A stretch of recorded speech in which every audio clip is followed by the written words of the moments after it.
again. Chapter 3 is called The World's Greatest Dinosaur War Ever. I couldn't believe it. The door opened in the middle of math class and the principal pushed the older raggedy kid in. Miss Cordell said, "Boys and girls, we have a new student in our class starting today. His name is Rufus Fry. Now I know all of you will help make Rufus feel welcome, won't you?" Someone sniggled. "Good. Rufus, say hello to your new classmates, please." He didn't smile or wave or anything. He just looked down and said real quiet, "Hi." A couple of girls thought he was cute because they said, "Hi, Rufus. Why don't you sit next to Kenny and he can help you catch up with what we're doing," Mrs. Cordell said. I couldn't believe it. I'd wanted my personal savior to be as far away from me as he could get. I knew when you had two people who were going to get teased a lot and they were close together, people didn't choose one of them to tease. They picked on both of them. And instead of picking on them the normal amount, they picked on them twice as much. Mrs. Cordell pushed the new kid over to the empty seat next to me. "Kenny, show Rufus where we are in the book." I watched the new kid sideways. He said, "Kenny, I thought they said your name was Poindexter." The class cracked up, part from his country style of talking and part from laughing at me. I could tell that even Mrs. Cordell was fighting not to break out laughing. Though he was looking friendly when he said this, I kind of knew it had to be teasing, because whoever heard of anybody's mama giving them a name like Poindexter? When he sat down next to me, I tried to imitate Byron's death stare, but it didn't work because the kid smiled at me with real big and said, "My name's Rufus. What are we doing?" "Times tables." "That's easy. You need some help?" "No," I said, and scooted around in my chair so all he could do was look at my back. This guy was real desperate for a friend, because even though I wouldn't say much back to him, he kept jabbering away at me all through class. When lunchtime came, he followed me outside right to the part of the playground where I sit to eat. He forgot about bringing a lunch, so I gave him one of my mama's throat-choking peanut butter sandwiches and let him eat the last half of my apple. He really was a strange kid. He only ate half of the sandwich and folded the rest up in the waxed paper, and when I handed him the apple, he even ate the spots where you could see my teeth had been. He didn't even wipe the slob off first. And man, this kid could really talk. He was yakking a mile a minute, saying stuff like, "Your mama sure can make a good peanut butter sandwich, and how come these kids are so darn mean?" Then he said something that made me get all funny and nervous inside. He said, "How come your eyes ain't looking in the same way?" I looked to see if maybe this was the start of some teasing, but he looked like he really wanted to know. He wasn't staring at me either. He was kind of looking down and kicking at the dirt with his raggedy shoes. "It's a lazy eye." He stopped kicking the dirt and said, "Don't it hurt?" "No." He said, "Oh," then kicked a little more dirt and hollered out, "Oh boy, look at how fat that there is." "What? You don't see that squirrel?" he asked me, and pointed up at the tree across the street. "That sure is one fat, dumb squirrel." I looked up at the squirrel. It didn't look fat or dumb to me. It was a regular old squirrel sitting on a branch chewing on something. How come you think it's dumb? What kind of squirrel sits out in the open like that with folks all around him? That squirrel wouldn't last 2 seconds in Arkansas. I'd have picked him off as easy as nothing. The new kid pointed at the squirrel like his finger was a gun and said, "Bang! Squirrel stew tonight." "You mean you shot a gun before?" "Ain't you?" "You mean you really ate a squirrel before?" "You ain't?" "A real gun?" "Just a 22. "How's a squirrel taste?" "It tastes real good." "You mean you really shoot 'em with real bullets and then you really eat 'em?" "Why else shoot 'em? Real squirrels like that one?" "Not that fat and not that stupid, I guess. I guess all the fat, stupid ones been got already. Since I've been born, all that's left in Arkansas is skinny, sneaky ones. I think them Michigan squirrels is worth 2 Arkansas ones." "You aren't lying?" He raised his hand and said, "I swear for God, ask Cody." "Who?" The little shrunk-up version of the new kid was standing by himself up against the fence that runs around Clark, watching us. The new kid waved at him, and his little brother came running over. The big one pointed over at the squirrel. "Cody, look at it there." Cody laughed and said, "Oh boy, that sure is a fat squirrel. Think you could pick him off from here?" Cody pointed his finger like it was a gun and said, "Bang! Squirrel stew tonight." I couldn't believe this little kid had shot a gun too. "You shot a real gun?"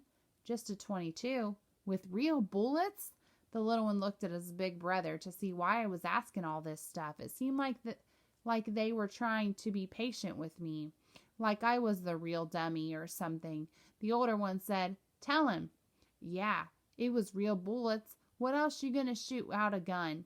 I still didn't believe them, but the bell rang and lunch was over. I know he didn't think I noticed, but the big kid gave his little brother the other half of my sandwich. I guess both of them had forgot about lunch. This savor stuff wasn't going anything like I thought it was supposed to. Rufus started acting like I was his friend. In the morning on the bus, he'd always come sit next to me, and Mrs. Cordell put his regular seat right next to mine in school. Every day at lunchtime, he followed me out to the playground, and he ate half of my second sandwich, then sneaked the other half to Cody. He even found out where we lived and started coming over every night around 5:30. I didn't mind him coming over to play because both our favorite game was playing with the little plastic dinosaurs that I had, and you couldn't really have any fun playing by yourself. That was because someone had to be the American dinosaurs and someone had to be the Nazi ones. Rufus didn't even mind being the Nazi dinosaurs most of the time, and it was okay playing with him because he didn't cheat and didn't try to steal my plastic monsters. The only other guy I used to play with was L.J. Jones, but I quit playing with him when a lot of my dinosaurs started disappearing. I've got about 1,000,000 of them, but before L.J. started coming over, I had 2,000,000. It's kind of embarrassing how L.J. got them from me. At first, he'd steal them one or two at a time, and I'd ask Byron what I should do to stop him. By said, "Don't sweat it, punk. The way I figure, one or two of them stupid little monsters ain't a real high price for you to pay to get someone to play with you." But LJ wasn't satisfied with doing one or two. I guess he wanted a raise. So one day he said to me, "You know, we should stop having these little fights all the time. We need to have one great big battle." "Yeah, we could call it the world's greatest dinosaur war ever," I said, "but I get to be the Americans." I should have known something was fishy when LJ said okay, but I get first shot. Most of the time it always took a big fight to decide who had to be the Nazis. I started setting up my dinosaurs and LJ said, "This ain't right. If this really is the world's greatest dinosaur war ever, we need more monsters. You should go get the rest of them." He was right. If this was going to be the famous battle, we needed more fighters. "Okay, I'll be right back," I said. This wasn't going to be easy. I wasn't allowed to take all my dinosaurs out at once because Mama was afraid I'd lose most of them, especially because she didn't trust LJ. Every time he'd come over, she'd tell me, "You watch out for that boy. He's a little too sneaky for my taste." I had a plan, though. I'd go upstairs and drop the pillowcase I kept my dinosaurs in out the window. I wasn't so stupid that I dropped them down to LJ. I'd drop them out of the other side of the house and then run around to get them. My plan worked perfect. After I went and picked up the pillowcase, I set up my dinosaurs and LJ set up the Nazis and we started to battle. He took first shot and killed about 30 of mine with an atomic bomb. My dinosaurs shot back and got 20 of his with a hand grenade. The battle was going great. Dinosaurs were falling right and left and center. We had a great big pile of dead dinosaurs off to the side and had to keep shaking more and more reinforcements out of the pillowcase. Then in the middle of one big fight, LJ said, "Wait a minute, Kenny, there's something we forgot about." I was ready for a trick. I knew LJ was going to try to get me to go away for a minute so he could steal a bunch of my monsters. And I said, "What?" "These dinosaurs been dropping atomic bombs on each other. Think about how dangerous that is." "How is it dangerous?" LJ said. "Look." He made one of his brontosauruses run up to the pile of dead dinosaurs, and when it got to step past them, it started shaking and twitching and fell over on its side, dead as a donut. LJ flipped him on the dead dinosaur pile. I said, "What happened to him?" "It was the radioactiveness. We gotta bury the dead ones before they infect the rest of the live ones." Maybe it was because we had such a great war going on and I was kind of nervous about who'd win, but this stupid stuff made sense. So instead of digging each one of the couple hundred dead dinosaurs a grave, we dug one giant hole and buried all the radioactive ones in it. Then we put a big rock on top so no radioactive could leak out. Activity could leak out. This really was the world's greatest dinosaur war ever. We fought and killed dinosaurs for such a long time that we had to make 2 or more graves with 2 more big rocks on top of them. LJ finally pulled the trick I knew he was going to, but he did it so cool that I didn't even see it coming. Kenny, you ever been over to Banky and Larry Dunn's fort? LJ knew I hadn't. Uh-huh. I found out where it is. Where? You want to come see? Are you crazy? They ain't there. This is Thursday night. They're up at the community center playing ball. Really? Well, if you were too scared, I knew this was a worm with a hook in it, but I bit anyway. I'm not scared if you aren't. Let's go. I figured the trick would come in right here, so I kept a real good eye on LJ while we put my monsters back in the pillowcase. When we were done, I sneaked a look at his back pockets, because I knew when he stole dinosaurs he put them back there or in his socks. From the way the pockets were sticking out, it looked like he had 1 Tyrannosaurus Rex and 1 Triceratops. I couldn't tell how many he had in his socks. I figured that wasn't too bad and a price for as much fun as we'd had. LJ was talking a mile a minute. They even got some books. You ever seen... Okay, wait. Yeah, lots of times. I had to. Byron had borrowed lots of nasty magazines from Buphead's library. I knew LJ didn't believe me, though. For some reason, if you were famous for being smart, no one thought you'd ever looked at a dirty book. LJ said, "You gotta be in the house by 7, don't you?" "Yeah." "Okay, we better hurry before it gets too late." After I'd sneaked the dinosaur back into the house, we ran off toward Banky and Larry Dunn's secret fort. It wasn't until 9 o'clock at night, when I was in bed, that a bell went off in my head. I'd forgotten all the radioactive dinosaurs. I put on my tennis shoes, got my night reading flashlight, climbed out the back window, and went down the tree into the backyard. I got to the battleground and saw the 3 radioactive graves, but when I moved the rock on the first one and dug a little down, I didn't hit 1 dinosaur. Not 1. The second grave was empty too. I didn't even move the rock from the third one. I just sat there and felt real stupid. I couldn't help thinking about Sunday school again. I remembered the story about how a bunch of angels came down and rolled away the rock that was in front of Jesus' grave and let him go to heaven. I think it took them 3 days to push the rock far enough so he could squeeze out. My dinosaurs weren't even in their graves for 3 hours before someone rolled their rocks away. Maybe it was a lot easier for a bunch of angels to get 1,000,000 dinosaurs to heaven than it was to get the savior of the whole world there. But I wished they'd given me a couple more hours. But I was just making excuses for myself for being so stupid.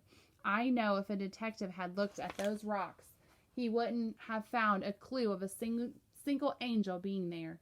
But I'd bet $1,000,000 that he'd have seen that those rocks were covered with a ton of L.J. Jones fingerprints. I never played with LJ again after that. So playing with Rufus got to be okay.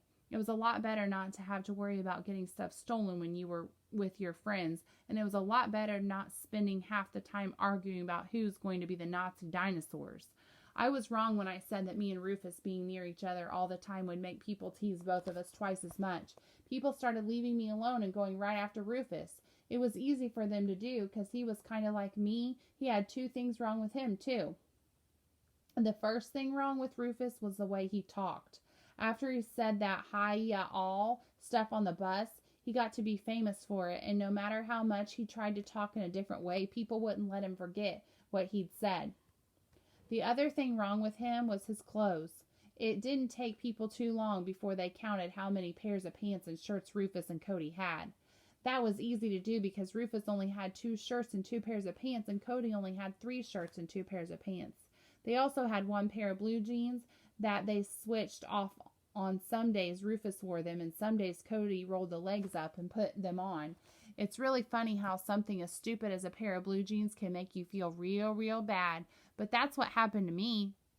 We had been sort of secret friends for a couple of weeks before people really started getting on them about not having a bunch of clothes. Me and Rufus and Cody were on the bus right behind the driver one day when Larry Dunn walked up to our seat and said, "Country cornflake, I notice how you and that little flake switch off on them pants, and I know Fridays is your day to wear 'em. But I was wondering if the same person who gets to wear the pants gets to wear the drawers that day too." He's talking about his underwear. Of course, the whole bus started laughing and hollering. Larry Dunn went back to his seat real quick before the driver had a chance to tell anybody the secret he knew about Larry's mama. I looked over at Cody. He had the blue jeans on today and was pulling the waist out to check out his underpants. Maybe it was because everybody else was laughing. Maybe it was because Cody had such a strange look on his face while he peeked at his underpants. Maybe it was because I was glad that Larry hadn't jumped on me. But whatever the reason was, I cracked up too. Rufus shot a look at me. His face never changed, but I knew right away I'd done something wrong. I tried to squeeze the rest of my laugh down. Things got real strange. Instead of Rufus jabbering away at me a mile a minute in school, he scooted around in his seat so all I could see was his back. He didn't follow me out to the playground either, and he acted like he didn't want my sandwich anymore.